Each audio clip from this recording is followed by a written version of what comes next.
What are you saying, YouTube? Now I get asked the same question all the time when people are looking to buy Fiesta STs, and that's what to look out for when you're going to purchase one. Now I'm going to do a video of a guide of what to look out for when you're going to buy a Fiesta ST.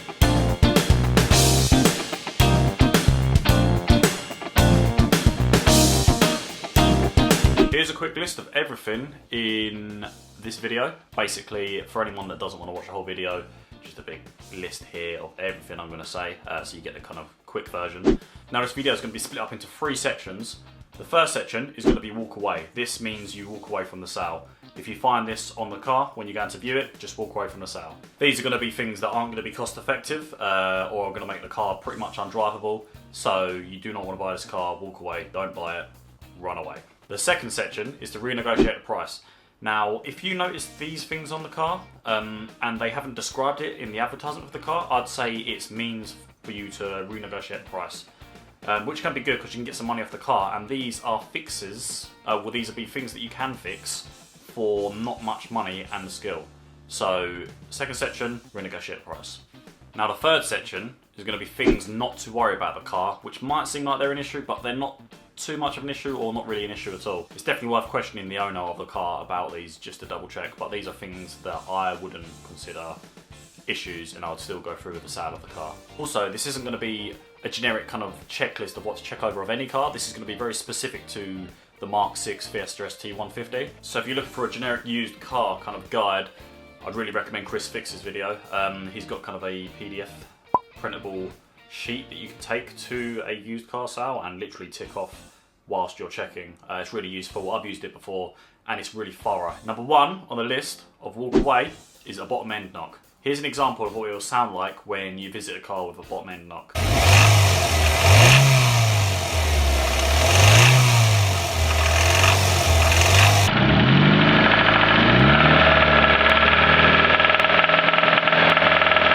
Now, it can be quite uncommon, but with some non-well-maintained Fiestas, you get this bottom end knock, and a rebuild's going to cost you like anywhere from 500 to like $1,000. For the value of the car, it's just not worth it. It might be drivable slightly, but it's not going to last very long. I wouldn't try and let the seller try and convince you it's anything else. If you hear this, I would definitely walk away from the sale. Number 2 on the list, the timing chain. Now, it might be quite noticeable if the timing chain's going. Here's an example of what it will sound like.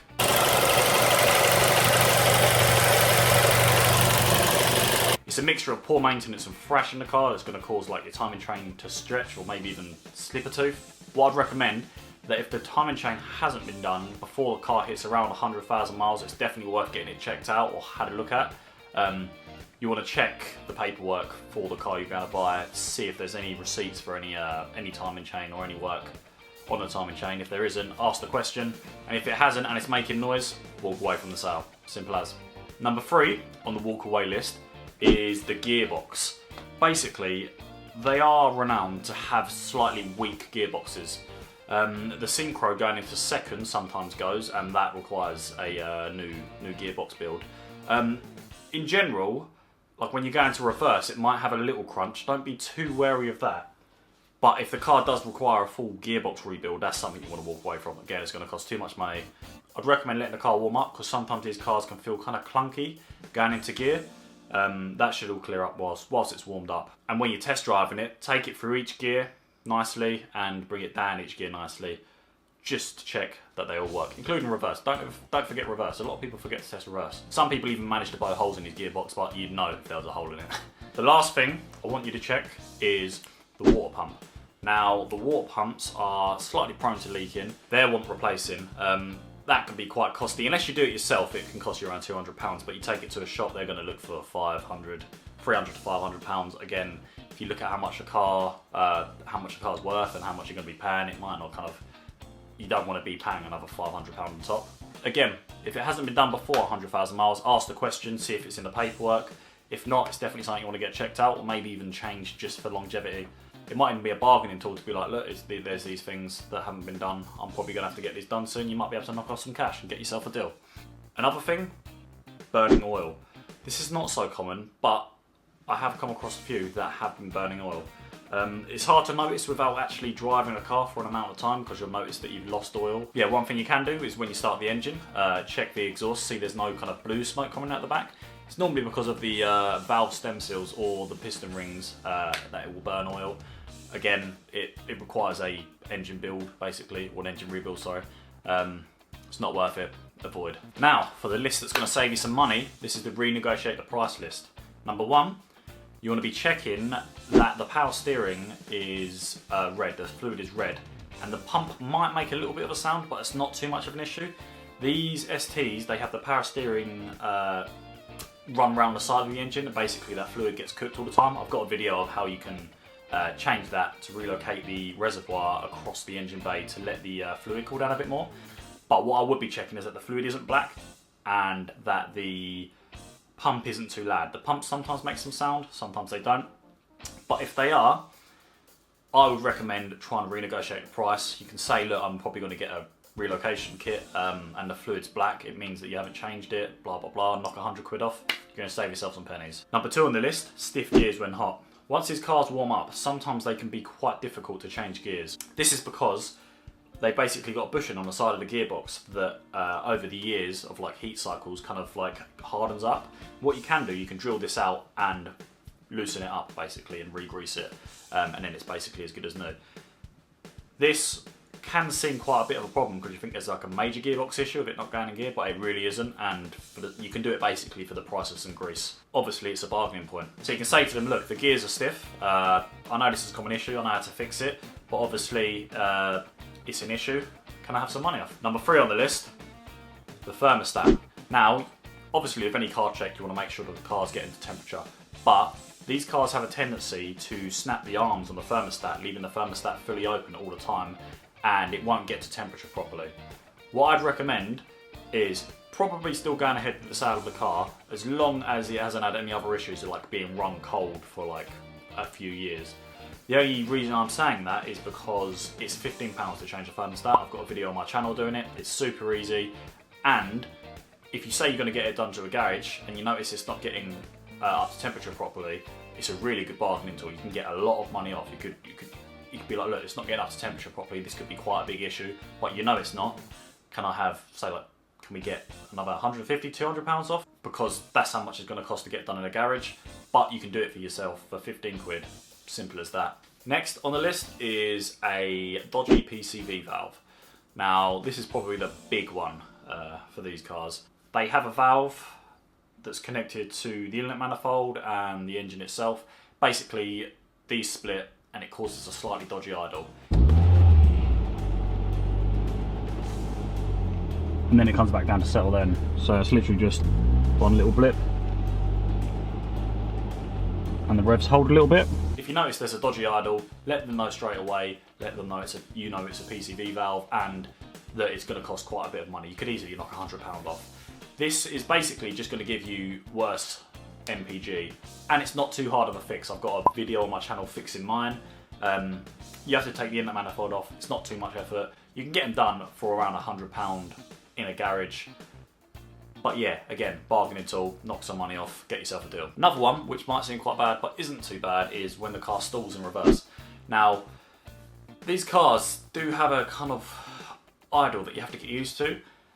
When you put it in reverse, the idles kind of drop a bit, and sometimes it can, especially when cold, it can catch out and stall. Mine doesn't really do it, but I've heard of a lot of people's that have. So if basically you put it in reverse, be mindful that it might stall. That isn't too much of an issue, as long as you test all the gears, test the reverse works, and kind of the idle is something you have to get used to anyway, so you know to give it a few revs if you're going to put it in reverse anyway. So I wouldn't worry about that too much. You could try and renegotiate a price, but I wouldn't let it worry you too much. Another quick one to test is the wheel arch rust. Now these are prone to rusting like any car is. The most common places are on the wheel arches. Just double check all the wheel arches, make sure there's no rust. If there is, again, tell them there's rust, tell them that you're planning to fix it even if you're not, and you'll get some money off.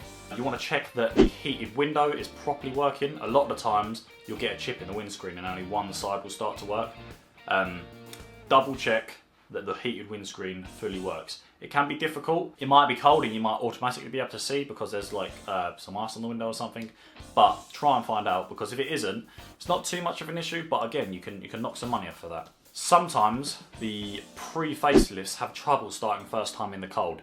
Now, this is a simple ECU update, but people might not know that. If you're having trouble in your pre-facelift starting first time in the cold, it might be the ECU update. This can help in a sale because obviously if the car doesn't seem like it's starting first time in the cold, that seems like a very big issue. You can think battery, alternator, all sorts of electrical issues, but it's just a simple ECU update. This update costs you £90 straight from Ford, so this is probably big means to try and get a lot of money off, because if a car doesn't start first time, it's just going to cause warning signs for anyone going to purchase a car. So what I'd say is go ahead with the car. As long as it kind of starts on the second turn in the cold, go ahead with the sale of the car, but try and knock a good amount of money off. The last two, which are probably quite noticeable, are the springs. The springs are prone to snap on these. A lot of the time they get changed out anyway. Double check the springs aren't snapped. You'd feel this in the ride anyway, and it'll probably drop quite low. Another thing is the brakes. Now basically the brakes where the line joins the piston basically, or the caliper, they're prone to rusting. Now it can be hard to get under the car and have a proper look, but just try and see what you can. If they're rusted, you can just say to them, look, this can be an MOT failure.